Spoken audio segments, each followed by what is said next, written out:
Good morning, everybody.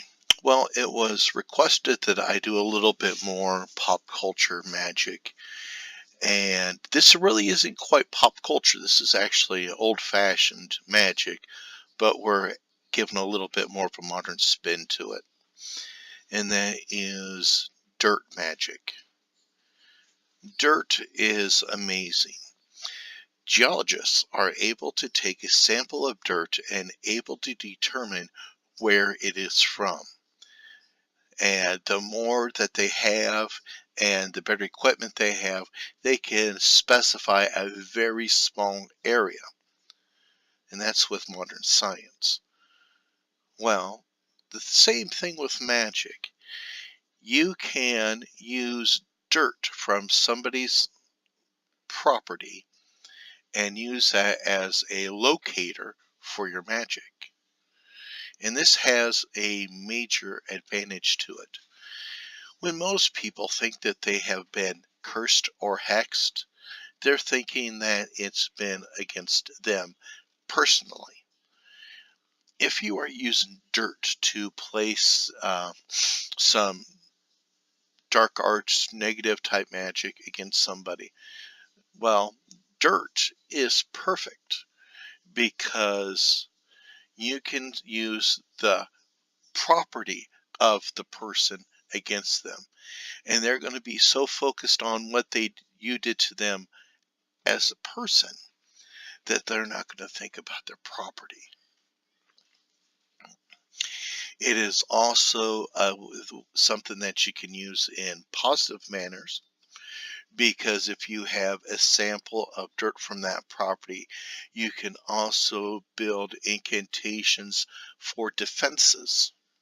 You can create layers of defenses, or a way to home in healing energy for somebody that is ill. So this can be used for good and bad intentions, depending on what you need it to do. Okay.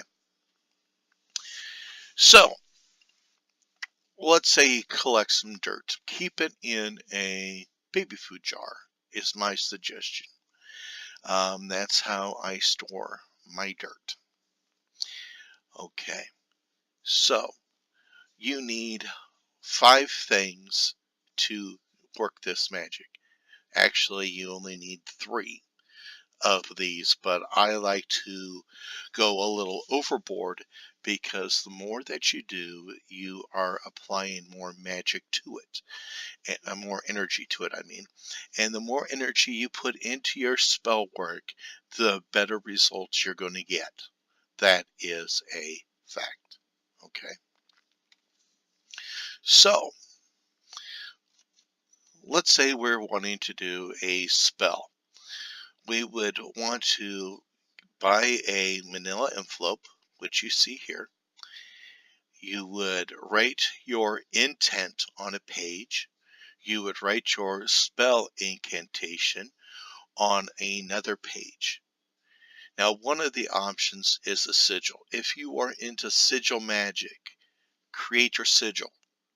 Okay? Then, when you're doing your incantation, your spell, what you would do is you would place your intent, your spell incantation, and your sigil in that manila envelope with 1 tablespoon of dirt. So you got to realize that in a baby food jar, there is 5 or 6 tablespoons, depends on how much you put in there. But you would put a tablespoon of dirt in with your papers.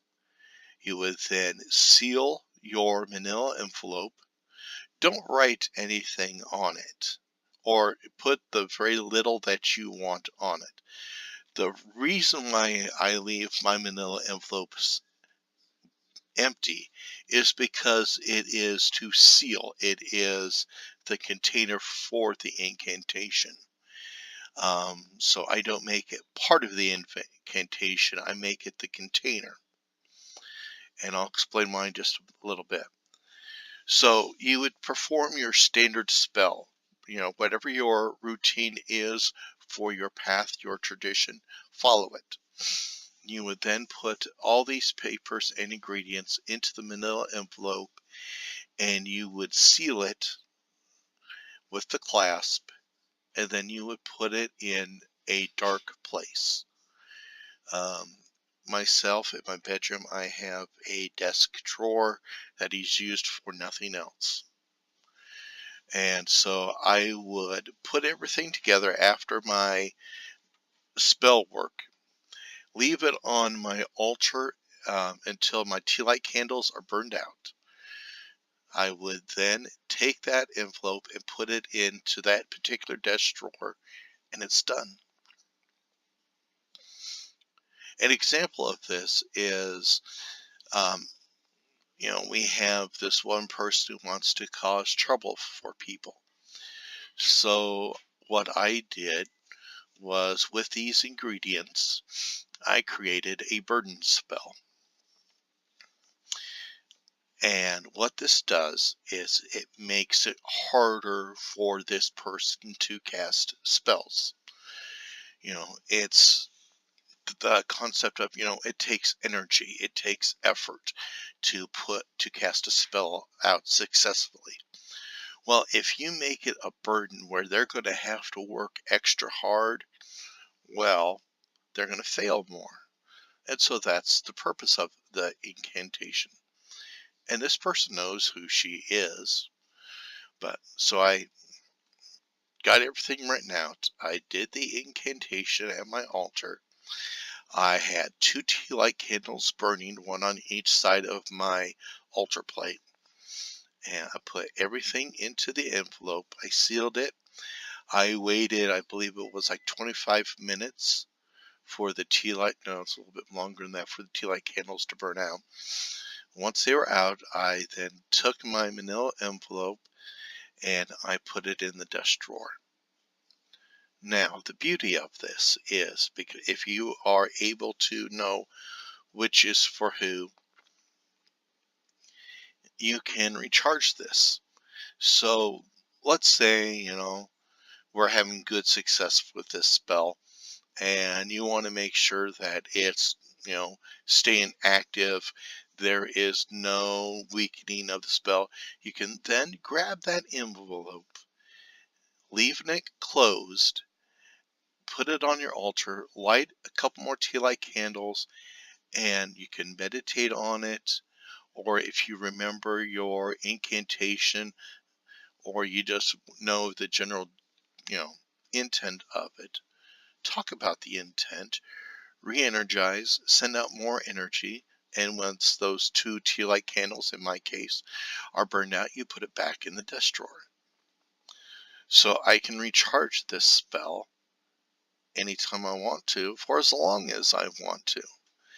And so as long as the target lives at that property, this spell can be recharged and used against her or for her, in cases it's somebody you like and you're trying to protect them, help them out in some manner.